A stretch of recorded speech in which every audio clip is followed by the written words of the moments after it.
La question de la semaine a été pourquoi je suis malade? Alors, dans un premier temps, je ne suis pas du corps médical, je ne suis pas médecin. Donc, je ne vais pas rentrer dans une explication purement physique, médicale.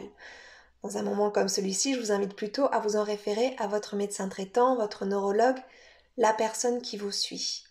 Moi, j'ai voulu plutôt vous parler de sens de la maladie. Parce que quand on creuse un petit peu avec les personnes qui viennent me voir et qui me demandent mais pourquoi je suis malade, il y a souvent cette notion de culpabilité. Qu'est-ce que j'ai fait pour mériter ça? Pourquoi une telle injustice? Pourquoi est-ce que cela m'arrive à moi? Alors que peut-être que j'avais une hygiène de vie irréprochable, que je faisais attention à moi. Pourquoi je suis malade? Quel est le sens de ce qui m'arrive là aujourd'hui? Ce que je peux vous dire, c'est que déjà, plusieurs parties, pour moi, je suis convaincue qu'il ne peut rien nous arriver que l'on ne soit en mesure de surmonter. Déjà, ça veut dire que nous avons tous beaucoup de ressources à l'intérieur de nous. Je dis tout le temps aux personnes sur les réseaux, dans ma newsletter, en soi, parfois, nous avons tous les ressources en nous pour pouvoir surmonter n'importe quelle épreuve. Parfois, il suffit juste qu'il y ait un regard extérieur, une personne extérieure qui puisse nous guider à découvrir ces ressources. Et aussi, un autre point que je voudrais dire, c'est que quelque part, on n'est pas en mesure de découvrir réellement le sens de ce qui nous arrive quand on est complètement au fond de la vague, quand on est dans le creux, au fond du gouffre, tout simplement. Parce que là, notre psyché, elle n'est pas faite pour ça. Notre psyché, elle est en train de se battre pour essayer de surmonter, pour essayer de traverser cette épreuve-là. C'est pas dans ces moments-là qu'on va mettre du sens sur ce qui s'est passé.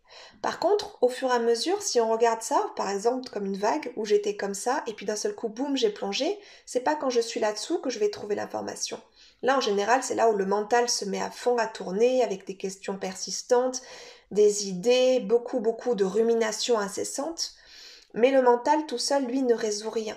Il n'y a que quand je vais commencer à remonter, quand je serai tout en haut de l'autre côté et que je me serai apaisée, que j'aurai découvert mes ressources, que j'irai mieux, que je serai en mesure de regarder, vu d'en haut, vu d'extérieur quelque part, un petit peu ce qui s'est passé et finalement, en regardant la vie telle que je l'ai menée aujourd'hui, après cette épreuve, après tout ce que j'ai traversé, de pouvoir mettre du sens et dire ah ben je comprends en fait pourquoi cette poussée de sclérose en plaques, si c'est cette maladie qui vous touche, ou cette épreuve ou ce moment douloureux avec cette maladie chronique est arrivé. Et c'est là où on va mettre ce sens-là. Donc je vous invite déjà à prendre vraiment par étapes, c'est-à-dire que lorsque vous êtes vraiment dans la souffrance, dans la tristesse, de prendre plus un moment pour non pas ruminer de pourquoi ça m'arrive, qu'est-ce que j'ai fait, etc., mais juste d'accueillir que là maintenant c'est difficile et de faire tout ce que vous pouvez, de mettre tout en œuvre pour vous faire du bien à cet instant-là précis. Par la suite, vous y verrez certainement beaucoup plus clair. Et si vous avez besoin d'aide, n'hésitez pas. Très belle journée à vous. Au revoir.